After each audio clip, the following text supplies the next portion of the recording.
Hey, gang. Welcome to the Witch Awakening podcast. I am your host, Melissa Rippey, a spiritual and awakening coach for witchy women who want to connect to their inner witch and manifest their magical as fuck life. So, today I wanted to explore how to be a witch. The first thing I wanted to talk about is, do you need to have it in your blood? Okay. This is something I hear a lot. And one thing you will find in the witchy community is that there can be some witchy snobs that think that only pure blood witches can be witches, right? Just like Harry Potter. They think that the only way to be a witch is to be born through a bloodline and have that connected back to whatever, right? I am of the school of thought that fuck no, you do not have to be from a bloodline that is known, that is documented, or whatever. I kind of believe that anybody who feels the call to be a witch is a witch. And the one thing is that it might very well be in your blood, and people just haven't admitted it or opened up to it before you. So maybe you're the first one to be brave enough to step up and say, fuck yeah, I'm a witch. Let's do this. The people before you just might not have been ready. So, do you need to have it in your blood? No, not like on paper. But, like I said, I do believe that if you feel the call, it's in your soul, it's in your blood, it's in you, right? So, it's just kind of how you want to look at that. But it's not like those are the only people that can be a witch. So that is what I think about that. You will have to let me know what you think. Another question I get is, do you need to be a Wiccan? No. And not all witches are Wiccans. I am not. I'm not a Wiccan. Wiccan is sort of more of a tradition, a religion, if you will. It's its own little thing that you can choose to be a part of or not. I looked into it, but I identify as a solitary eclectic witch.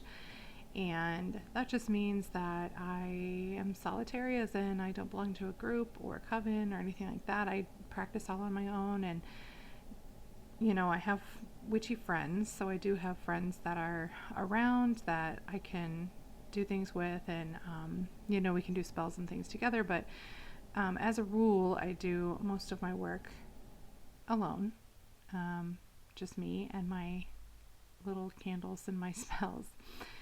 And I looked into being a Wiccan, but it just didn't resonate with me. I'm not on that path of belonging to any kind of organized groups, and it just doesn't resonate. So look into it and see if that's something you want to explore, and if not, it's totally okay. You can still be a witch, and don't let anyone tell you that you have to be both. All right. The third thing that I get asked is, do you need to follow rules and like strict schedules, and are there certain times of the month you can do certain spells and those types of things? My thought on this again is no. You can do those things, of course, but it is not required, and you can do your magic whenever the fuck you want to. If you feel called to do a releasing spell and it's not lining up with like the moon phase or the day of the week or whatever, you don't have to wait. If you're feeling called to do a spell at a certain time on a certain day, go for it. Do it. It's not required that you follow those schedules. What can happen is that it can offer a little bit of a kick to your spell, a little bit of an extra oomph, if you choose to do the spell on those certain days or those certain moon phases or whatever it is that you're wanting to go along with. Those can add just an extra little kick to your spell, and a little more push behind them. But it's not like your spell won't work if you don't wait for those times. I am a strict believer that if you get an intuitive message that you want to do a spell at a certain time or a certain day, you should do it right then, because that is when the energy is being supported and it's coming through and it wants to be done. So do it. All right. The fourth thing is, do you need to have written rhyming spells? Like, do you need to write them out, have them rhyme? Fuck no. This is not something that I think I have ever done. I don't pre-write my spells, and they sure as shit don't rhyme. No offense to anybody who wants to do those. Absolutely do it if it resonates with you and that's something that you want to do. For sure, go for it. But that is just not my style. It doesn't resonate with me. I don't have the patience for that. I just go with my intuition, and I usually end up just saying whatever comes to mind. Every once in a while, I will write something down if I feel called to. I literally just go with what my intuition is telling me and what my gut says to do.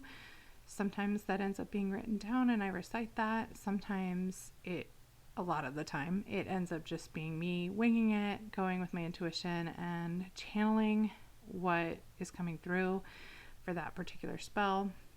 So that's just my style. Like I said, I like to keep things really simple. I'm not into big fancy rituals and ceremonies for things. So that is why I do not follow that. But I have good friends that write everything out, make little rhyming spells, and they're super cool. And I've Googled before some spells, and I know there's books out there that you can get that are full of spells that you can use if you feel like you want to have that guidance or you need that sort of structure. That is definitely out there, and feel free to do that if you feel like you need it. Again, do what comes naturally for you and what feels good for you.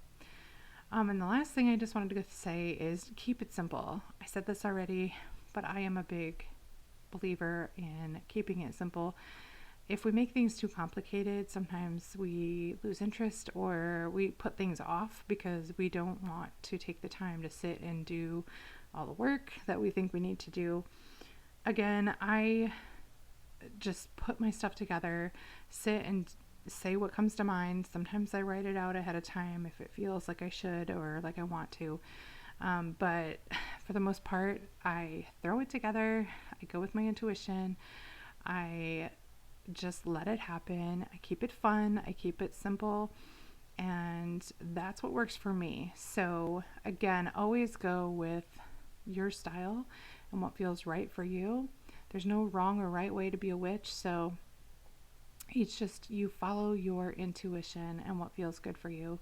And if someone else is telling you that you have to do it a certain way or that you are doing it wrong, then that person may be someone that you need to examine if they belong in your circle. Because spirituality is very personal and it's our own journey, and I don't believe that any two journeys are the same. So what works for one person may not feel good or work for someone else, and that is totally okay. All right, you guys, thanks for joining me today. You can connect with me over on Facebook in the Witch Awakening Facebook group, and go in there and tell me about your practice. I want to hear about what it is that you do and how you do it and what feels good for you.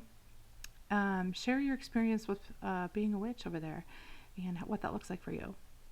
I will put that link in the show notes so you can click that and head on over and find us there.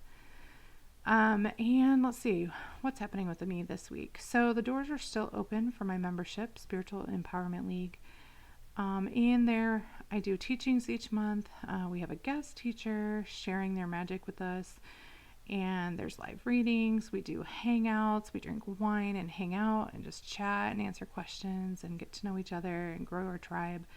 You have access to my candle ceremonies, my group candle ceremonies, which I am not offering to the public right now. They are only in there So that alone is like 3/4 of the investment. So it's an amazing fucking place to grow and connect with your inner witch. That link will also be in the show notes. So if you want to head over and get more information about that, for sure do that. And I think that's all I have for you this week. So thanks for hanging out, and I will talk to you in the next one. Bye-bye.